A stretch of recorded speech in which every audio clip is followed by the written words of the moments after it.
नमस्कार, आप देख रहे हैं न्यूज 24। आपके साथ मैं हूं रवि ठाकुर। शुरुआत इस वक्त की बड़ी खबर से। महाराष्ट्र के सियासत से जुड़ी हुई बड़ी खबर फिर टूटने वाली है। शरद पवार के एनसीपी सूत्रों के हवाले से ये बड़ी खबर सामने आ रही है। अजीत कैंप में जयंत पाटिल शामिल हो सकते हैं।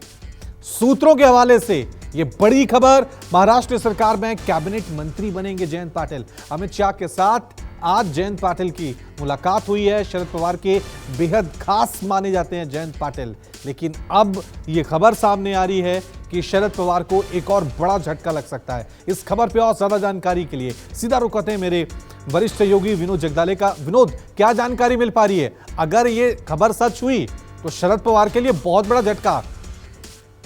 देखिए, खबर तो ये जो सूत्रों के हवाले से आई है उसमें काफी तथ्य है।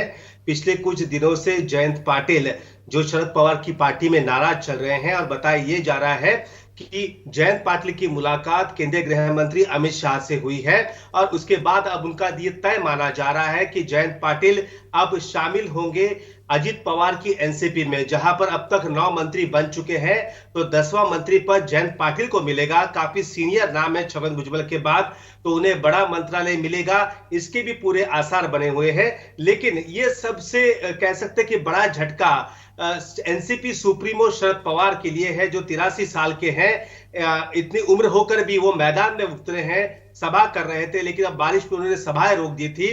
जयंत पाटिल खुद कह रहे थे कि मैं शरद पवार का साथ कभी नहीं छोड़ूंगा, लेकिन अब वो खुद जा रहे हैं अजित पवार के साथ और इसे लेकर उनकी बैठक अमित शाह से भी हुई है।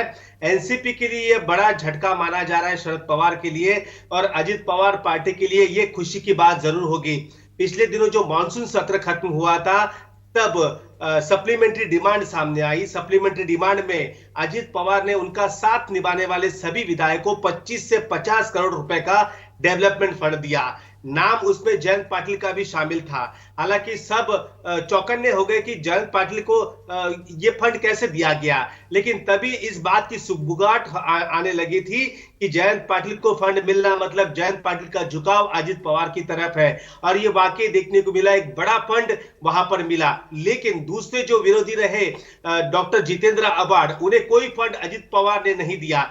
तो जाहिर सी बात है तब से चर्चाएं शुरू हो रही थी, लेकिन कल चर्चाएं काफी गर्म हो चुकी है कि एनसीपी का एक बड़ा नेता शरद पवार का साथ छोड़कर अजित पवार के साथ जाएगा।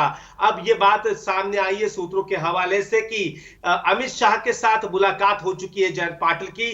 जल्द ही कैबिनेट का विस्तार होने वाला है और उसमें जयंत पाटिल वहां पर शपथ लेंगे। जी, एक और बड़ी खबर विनोद, बने रहें आप हमारे साथ। एक और बड़ी खबर अपने दर्शकों को बता दें। अमित शाह से मुलाकात की खबर का जयंत पाटिल ने खंडन कर दिया है। मेरी अमित शाह से कोई मुलाकात नहीं हुई है, मैं मुंबई में ही था।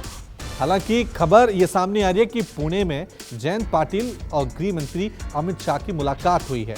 सूत्रों के हवाले से यह बड़ी खबर निकलकर सामने आ रही है कि जल्द ही जयंत पाटिल जो है वो कैबिनेट में शामिल हो सकते हैं। सीधा रुख करते हैं मेरे सहयोगी विनोद जगदाले का। विनोद, जयंत पाटिल तो खंडन कर रहे हैं, कोई मुलाकात नहीं, मैं तो मुंबई में था। देखिए रवि, मैं आपको एक बात महाराष्ट्र की राजनीति की मजेदार बात बताना चाहता हूं। 2019 हो या फिर हाल ही में 2022 में महाराष्ट्र में नई सरकार बनी थी एकनाथ शिंदे की। एकनाथ शिंदे और देवेंद्र फडणवीस की चुप चुप के कई बार मुलाकात हुई है। अमित शाह के साथ दोनों नेताओं की कई बार मुलाकात हुई है। सरकार बनने के बाद दोनों नेताओं ने कहा कि हमने गेटअप चेंज करके, कभी मौका मिला तो गेटअप चेंज करके हमने ये मुलाकात की है। देखिए, राजनीति में कोई ऐसा खुले तौर पर मिलता नहीं, सब होता है वो पर्दे के पीछे, चुप चुप के पीछे होता है। महाराष्ट्र के पूर्व मुख्यमंत्री है जो मरहूम रहे हैं विलासराव देशमुख, उन्होंने हमेशा राजनीति की एक अच्छी बात कही है। राजनीति में कभी 2 और 2 4 नहीं होते, 2 और 2 5 भी हो सकते हैं और 2 और 2 3 भी हो सकते हैं। जाहिर सी बात है जयंत पाटिल खुलकर इस बात का जवाब नहीं देंगे। वो कह रहे हैं कि मैं मुंबई में था।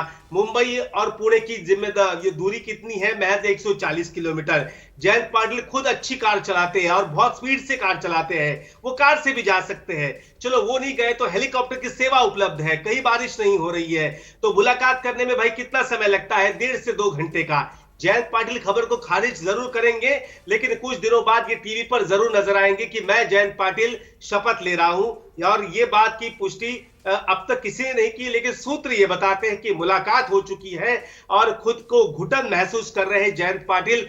वहां पर शरद पवार की पार्टी में खुद को अकेला महसूस कर रहे हैं। तो जाहिर सी बात है, अब खबर यह है कि जयंत पाटिल महाराष्ट्र में नए मंत्री बनने जा रहे हैं। मंत्रिमंडल का विस्तार, जिसे शिंदे कैबिनेट के लोग, शिंदे के विधायक इंतजार कर रहे हैं, देवेंद्र फडणवीस के विधायक इंतजार कर रहे हैं कि भाई कब होगा कब होगा। जब भी ये इंतजार करते हैं तो तीसरा पार्टनर आ जाता है। अब लेकिन मंत्रिमंडल विस्तार होगा। आज जो बैठक अमित शाह करेंगे मुख्यमंत्री उप मुख्यमंत्री के साथ, तो उसमें तय होगा कि कब मंत्रिमंडल विस्तार होगा। अमूमन ये खबर है कि अगले हफ्ते ये मंत्रिमंडल का विस्तार होगा। 14 मंत्री पद खाली है, 10 भरे जाएंगे। अब कौन से किसको कितने मिलेंगे वो देखना होगा। लेकिन जयंत पाटिल जो है महाराष्ट्र में नए कैबिनेट मंत्री बनने जा रहे हैं और सूत्रों के हवाले से ये खबर है। और शरद पवार के लिए सबसे बड़ा झटका है। अब शरद पवार के पास बस गिने चुने नेता बचे हैं। उनमें उनकी बेटी है सुप्रिया सुले, डॉक्टर जितेंद्र आव्हाड, ऐसे ही कुछ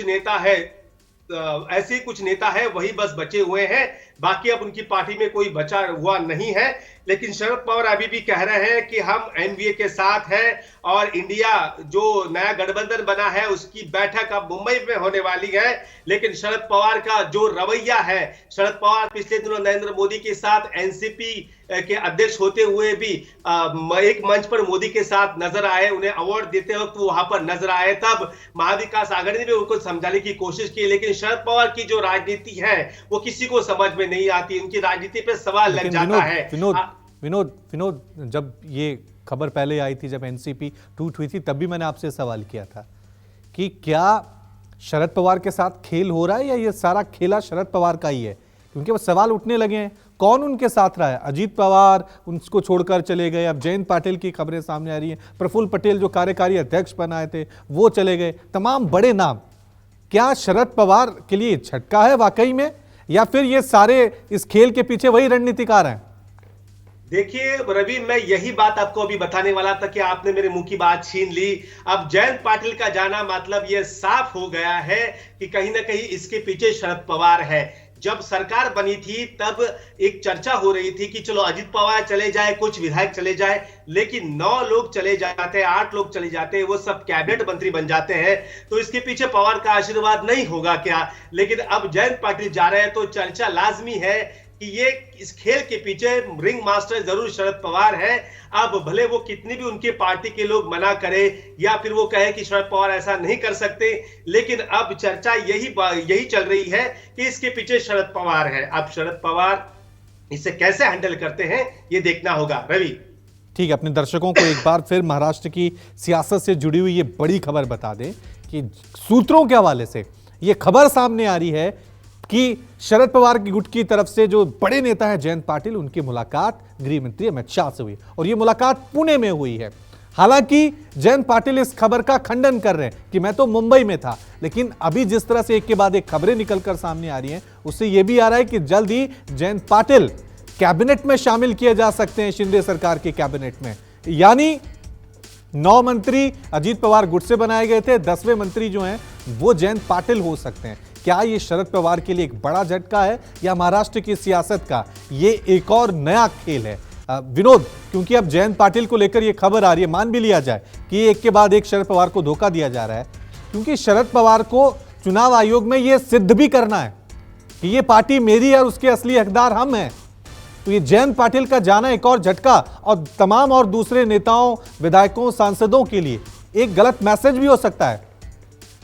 देखिए, सिर्फ अकेले जयंत पाटिल यहां पर नहीं जाएंगे, उनके जो भांजे हैं वो भी प्रसाद तनपुरे, वो भी एनसीपी से विधायक है, वो भी शरद पवार के साथ मौजूद है, वो भी अपने मामा के साथ अब उस सरकार में शामिल होंगे। हालांकि उन्हें मंत्री नहीं बनाया जाएगा, लेकिन हाँ एक बात है कि अगले जो चुनाव में है विधानसभा में, उसमें जीत के आने के लिए ये जाना जरूरी है। जयंत पाटिल पार्टी का बड़ा नाम है। पिछले 6 सालों से, कुछ सालों से, 5 से 6 सालों से वो पार्टी के प्रदेश अध्यक्ष बने हुए हैं। पार्टी की तमाम जिम्मेदारी उनके पास है। ऐसे में उनका टूटना अब ये सवाल पवार पर खड़ा कर रहा है कि शरद पवार आखिर चुप क्यों है, शरद पवार के होते हुए भी ऐसा क्यों हो रहा है। बिल्कुल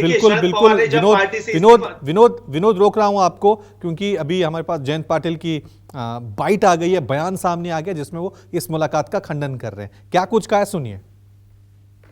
के साथ बात नहीं हुई और मेरी कल से आज कल परसों मैं पवार साहब से लगातार मिलते आया हूँ। कल इंडिया के मीटिंग में मैं बैठा था, तो आप समझ जाइए जानबूझ के ऐसी न्यूज़ फैलाने का कोई कारण नहीं है।